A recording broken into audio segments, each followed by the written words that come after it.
ಆಕಾಶವಾಣಿ ವಾರ್ತೆಗಳು ಓದುತ್ತಿರುವವರು ಲಿಂಗಾನಂದ. ಮುಖ್ಯಾಂಶಗಳು. ಹೌರಾ ಗುವಾಹಟಿ ನಡುವಿನ ದೇಶದ ಮೊಟ್ಟಮೊದಲ ವಂದೇ ಭಾರತ್ ಸ್ಲೀಪರ್ ರೈಲಿಗೆ ಇಂದು ಪ್ರಧಾನಿ ನರೇಂದ್ರ ಮೋದಿ ಹಸಿರು ನಿಶಾನೆ. ಮಹಾರಾಷ್ಟ್ರ ಸ್ಥಳೀಯ ಸಂಸ್ಥೆಗಳ ಚುನಾವಣೆ 1426 ಸ್ಥಾನಗಳನ್ನು ಗೆಲ್ಲುವ ಮೂಲಕ ಬಿಜೆಪಿ ಜಯಭೇರಿ. ಇರಾನ್ ಪ್ರತಿಭಟನೆ, ಮೃತಪಟ್ಟ ಪ್ರತಿಭಟನಾಕಾರರ ಸಂಖ್ಯೆ 3090ಕ್ಕೆ ಏರಿಕೆ. WPL T20 ಕ್ರಿಕೆಟ್ 11ನೇ ಪಂದ್ಯದಲ್ಲಿಂದು Royal Challengers Bengaluru, Delhi Capitals ಮುಖಾಮುಖಿ. 19 ವರ್ಷದೊಳಗಿನವರ ಏಕದಿನ ಕ್ರಿಕೆಟ್ ಮಳೆಯ ಕಾರಣ ಭಾರತ-ಬಾಂಗ್ಲಾದೇಶ ಪಂದ್ಯ ವಿಳಂಬ. ವಾರ್ತೆಗಳ ವಿವರ. ಪಶ್ಚಿಮ ಬಂಗಾಳದ ಮಾಲ್ಡಾ ನಗರ ರೈಲು ನಿಲ್ದಾಣದಲ್ಲಿಂದು ಹೌರಾ ಮತ್ತು ಗುವಾಹಟಿಯ ಕಾಮಾಖ್ಯ ನಡುವಿನ ದೇಶದ ಮೊಟ್ಟಮೊದಲ ವಂದೇ ಭಾರತ್ ಸ್ಲೀಪರ್ ರೈಲು ಸಂಚಾರಕ್ಕೆ ಪ್ರಧಾನಿ ನರೇಂದ್ರ ಮೋದಿ ಹಸಿರು ನಿಶಾನೆ ತೋರಿಸಲಿದ್ದಾರೆ.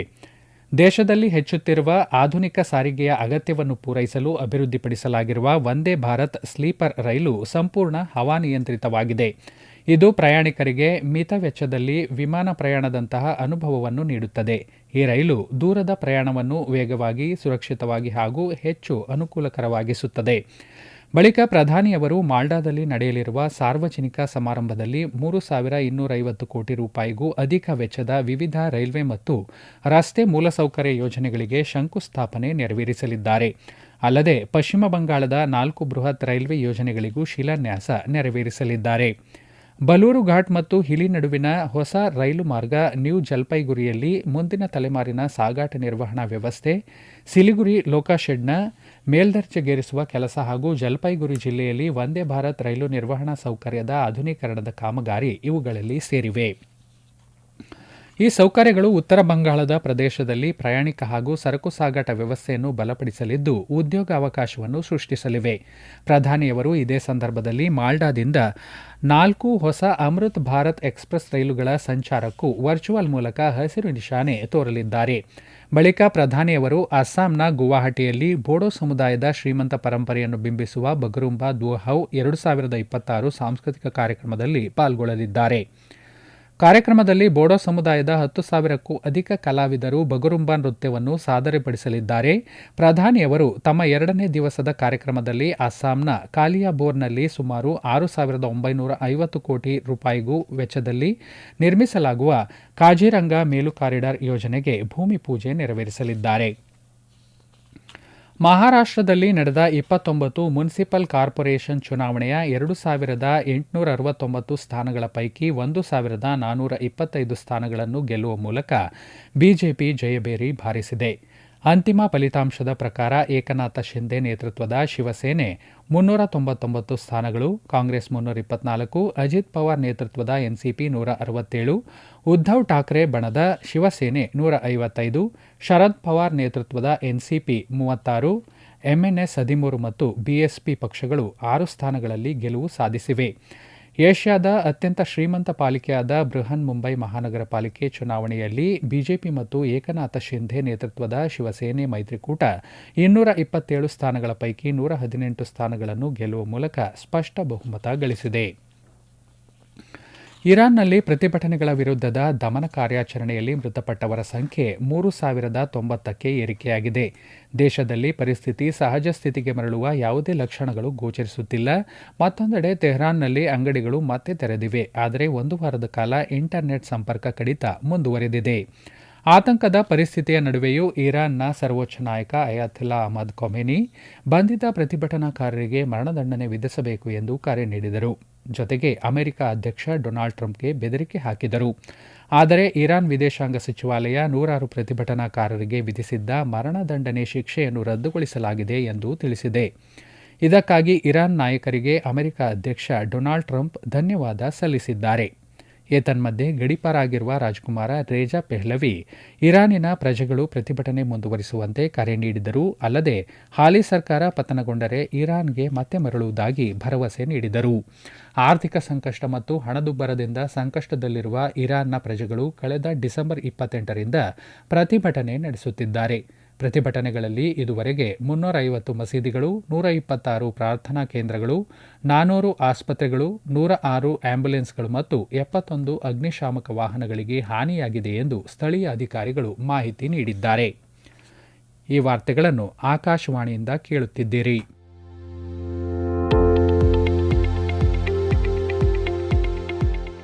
ನಮ್ಮ ಎಲ್ಲ ರಾಷ್ಟ್ರೀಯ ವಾರ್ತೆಗಳು ಹಾಗೂ ಪ್ರದೇಶ ಸಮಾಚಾರ ಈಗ ಆಕಾಶವಾಣಿ ನ್ಯೂಸ್ ಕನ್ನಡ ಯೂಟ್ಯೂಬ್ ಚಾನೆಲ್ನಲ್ಲಿ ಲಭ್ಯ. ನಮ್ಮ ಎಕ್ಸ್ ಖಾತೆ ಮತ್ತು ಇನ್ಸ್ಟಾಗ್ರಾಂ ಖಾತೆ ಆಕಾಶವಾಣಿ ನ್ಯೂಸ್ ಕನ್ನಡ. ಹೆಚ್ಚಿನ ಮಾಹಿತಿಗಾಗಿ ನಮ್ಮ ಫೇಸ್ಬುಕ್ ಖಾತೆ ಆಕಾಶವಾಣಿ ವಾರ್ತೆ ಕನ್ನಡವನ್ನು ಅನುಸರಿಸಿ. ಮಾಹಿತಿಗಳ ಹೂರಣ, ವಾರದ ಕಾರ್ಯಕ್ರಮ, ಪ್ರಚಲಿತ ವಿದ್ಯಮಾನ ಪ್ರತಿ ಬುಧವಾರ ರಾತ್ರಿ 9:15 ಇರಾನ್ನಲ್ಲಿನ ಪ್ರಸ್ತುತ ಪರಿಸ್ಥಿತಿಯನ್ನು ಭಾರತ ಸೂಕ್ಷ್ಮವಾಗಿ ಗಮನಿಸುತ್ತಿದೆ ಎಂದು ವಿದೇಶಾಂಗ ಸಚಿವಾಲಯ ತಿಳಿಸಿದೆ. ನವದೆಹಲಿಯಲ್ಲಿ ನಿನ್ನೆ ಪತ್ರಿಕಾಗೋಷ್ಠಿ ಉದ್ದೇಶಿಸಿ ಮಾತನಾಡಿದ ವಿದೇಶಾಂಗ ಸಚಿವಾಲಯದ ವಕ್ತಾರ ರಣಧೀರ್ ಜೈಸ್ವಾಲ್, ಇತ್ತೀಚಿನ ದಿನಗಳಲ್ಲಿ ಇರಾನ್ನಲ್ಲಿನ ಪರಿಸ್ಥಿತಿಯನ್ನು ಪರಿಗಣಿಸಿ ಭಾರತೀಯರು ಇರಾನ್ಗೆ ಭೇಟಿ ನೀಡುವುದನ್ನು ತಪ್ಪಿಸಲು ಸಚಿವಾಲಯವು ಕೆಲವು ಸಲಹೆಗಳನ್ನು ನೀಡಿದೆ. ಅಲ್ಲದೆ ಇರಾನ್ನಲ್ಲಿರುವವರು ಭಾರತಕ್ಕೆ ಹಿಂತಿರುಗುವಂತೆ ಸೂಚಿಸಲಾಗಿದೆ ಎಂದು ಹೇಳಿದರು. ಮತ್ತೊಂದೆಡೆ ಚಬಹಾರ್ ಬಂದರಿನ ಕುರಿತು ಒಪ್ಪಂದವನ್ನು ರೂಪಿಸುವಲ್ಲಿ ಭಾರತ ಅಮೆರಿಕದೊಂದಿಗೆ ತೊಡಗಿಕೊಂಡಿದೆ ಎಂದು ಅವರು ತಿಳಿಸಿದರು. ವಿದೇಶಾಂಗ ಸಚಿವ ಡಾ ಎಸ್ ಜೈಶಂಕರ್ ನವದೆಹಲಿಯಲ್ಲಿ ಜಪಾನ್ ವಿದೇಶಾಂಗ ಸಚಿವ ತೋಶಿಮಿಟ್ಸು ಮೊಟೆಗಿಯವರನ್ನು ಭೇಟಿಯಾಗಿ ಮಾತುಕತೆ ನಡೆಸಿದರು.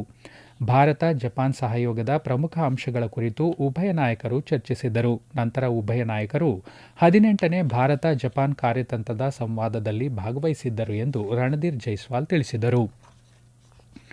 ಪೋಲೆಂಡ್ ಉಪ ಪ್ರಧಾನಿ ಮತ್ತು ವಿದೇಶಾಂಗ ಸಚಿವ ರಾಡಸ್ಲವ್ ಸಿರ್ಕೋಸಿ ಇಂದಿನಿಂದ 3 ದಿನಗಳ ಭಾರತ ಭೇಟಿಯಲ್ಲಿದ್ದಾರೆ. ನಾಳೆ ಅವರು ರಾಜಸ್ಥಾನದ ಜೈಪುರದಲ್ಲಿ ನಡೆಯಲಿರುವ ಜೈಪುರ ಸಾಹಿತ್ಯ ಉತ್ಸವದಲ್ಲಿ ಭಾಗವಹಿಸಲಿದ್ದಾರೆ. ಸೋಮವಾರ ಅವರು ನವದೆಹಲಿಯಲ್ಲಿ ವಿದೇಶಾಂಗ ಸಚಿವ ಡಾ ಎಸ್ ಜೈಶಂಕರ್ ಅವರನ್ನು ಭೇಟಿಯಾಗಿ ಮಾತುಕತೆ ನಡೆಸಲಿದ್ದಾರೆ.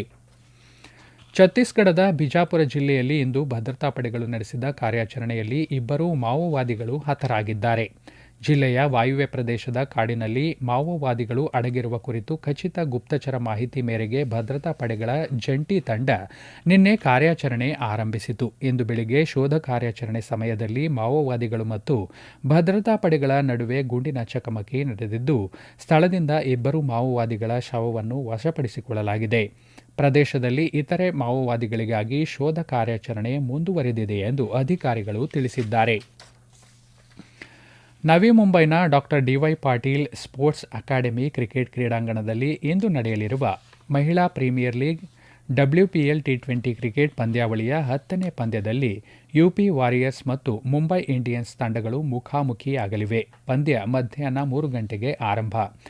ಇದೇ ಕ್ರೀಡಾಂಗಣದಲ್ಲಿ ಇಂದು ನಡೆಯುವ ಮತ್ತೊಂದು ಪಂದ್ಯದಲ್ಲಿ ರಾಯಲ್ ಚಾಲೆಂಜರ್ಸ್ ಬೆಂಗಳೂರು, RCB ಮತ್ತು ಡೆಲ್ಲಿ ಕ್ಯಾಪಿಟಲ್ಸ್ ತಂಡಗಳು ಮುಖಾಮುಖಿಯಾಗಲಿವೆ. ಪಂದ್ಯ ರಾತ್ರಿ 7:30ಕ್ಕೆ ಆರಂಭವಾಗಲಿದೆ.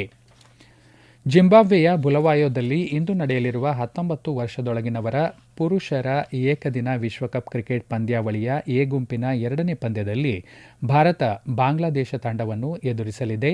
ಮಳೆಯ ಕಾರಣ ಟಾಸ್ ವಿಳಂಬವಾಗಿದೆ. ಅಕ್ರಮ ಹಣ ವರ್ಗಾವಣೆ ತಡೆ ಕಾಯ್ದೆಯಡಿ ಅಲ್ ಫಲಾ ವಿಶ್ವವಿದ್ಯಾಲಯದ ವ್ಯವಸ್ಥಾಪಕ ಟ್ರಸ್ಟಿ ಮತ್ತು ಕುಲಪತಿ ಜಾವೇದ್ ಅಹಮದ್ ಸಿದ್ದಿಕಿ ವಿರುದ್ಧ ಜಾರಿ ನಿರ್ದೇಶನಾಲಯ ಪ್ರಾಸಿಕ್ಯೂಷನ್ ದೂರು ದಾಖಲಿಸಿದೆ. ಕಳೆದ ವರ್ಷ ದೆಹಲಿಯ ಕೆಂಪುಕೋಟೆ ಬಳಿ ನಡೆದ ಕಾರು ಸ್ಫೋಟಕ್ಕೆ ಸಂಬಂಧಪಟ್ಟಂತೆ ದೆಹಲಿ ಪೊಲೀಸರು ದಾಖಲಿಸಿರುವ ಎಫ್ಐಆರ್ಗಳನ್ನು ಆಧರಿಸಿ ಇಡಿ ತನಿಖೆ ನಡೆಸುತ್ತಿದೆ. ಇದೇ ವೇಳೆ ಹರಿಯಾಣ ಮೂಲದ ಸಂಸ್ಥೆಗೆ ಸಂಬಂಧಿಸಿದ ಸುಮಾರು 140 ಕೋಟಿ ರೂಪಾಯಿ ಮೌಲ್ಯದ ಆಸ್ತಿಗಳನ್ನು ಮುಟ್ಟುಗೋಲು ಹಾಕಿಕೊಂಡಿರುವುದಾಗಿ ಇಡಿ ತಿಳಿಸಿದೆ. ಇಂದು ತಮಿಳುನಾಡಿನ ಮಾಜಿ ಮುಖ್ಯಮಂತ್ರಿ ಮತ್ತು ನಟ ಎಂಜಿ ರಾಮಚಂದ್ರನ್ ಅವರ ಜನ್ಮದಿನ. ಈ ಹಿನ್ನೆಲೆಯಲ್ಲಿ ಅವರಿಗೆ ಉಪರಾಷ್ಟ್ರಪತಿ ಸಿಪಿ ರಾಧಾಕೃಷ್ಣನ್, ಪ್ರಧಾನಿ ನರೇಂದ್ರ ಮೋದಿ ಗೌರವ ಸಲ್ಲಿಸಿದ್ದಾರೆ. ಈಗ ಕೊನೆಯಲ್ಲಿ ಮತ್ತೊಮ್ಮೆ ಮುಖ್ಯಾಂಶಗಳು. ಹೌರಾ ಗುವಾಹಟಿ ನಡುವಿನ ದೇಶದ ಮೊಟ್ಟಮೊದಲ ವಂದೇ ಭಾರತ್ ಸ್ಲೀಪರ್ ರೈಲಿಗೆ ಇಂದು ಪ್ರಧಾನಿ ನರೇಂದ್ರ ಮೋದಿ ಹಸಿರು ನಿಶಾನೆ. ಮಹಾರಾಷ್ಟ್ರ ಸ್ಥಳೀಯ ಸಂಸ್ಥೆಗಳ ಚುನಾವಣೆ 1426 ಸ್ಥಾನಗಳನ್ನು ಗೆಲ್ಲುವ ಮೂಲಕ ಬಿಜೆಪಿ ಜಯಭೇರಿ. ಇರಾನ್ ಪ್ರತಿಭಟನೆ, ಮೃತಪಟ್ಟ ಪ್ರತಿಭಟನಾಕಾರರ ಸಂಖ್ಯೆ 3090ಕ್ಕೆ ಏರಿಕೆ. WPL T20 ಕ್ರಿಕೆಟ್ 11ನೇ ಪಂದ್ಯದಲ್ಲಿಂದು Royal Challengers Bengaluru Delhi Capitals ಮುಖಾಮುಖಿ. 19 ವರ್ಷದೊಳಗಿನವರ ಏಕದಿನ ಕ್ರಿಕೆಟ್ ಮಳೆ ಕಾರಣ ಭಾರತ-ಬಾಂಗ್ಲಾದೇಶ ಪಂದ್ಯ ವಿಳಂಬ. ಇಲ್ಲಿಗೆ ವಾರ್ತಾ ಪ್ರಸಾರ ಮುಕ್ತಾಯವಾಯಿತು. ಮುಂದಿನ ವಾರ್ತಾ ಪ್ರಸಾರ ಮಧ್ಯಾಹ್ನ 2:30ಕ್ಕೆ.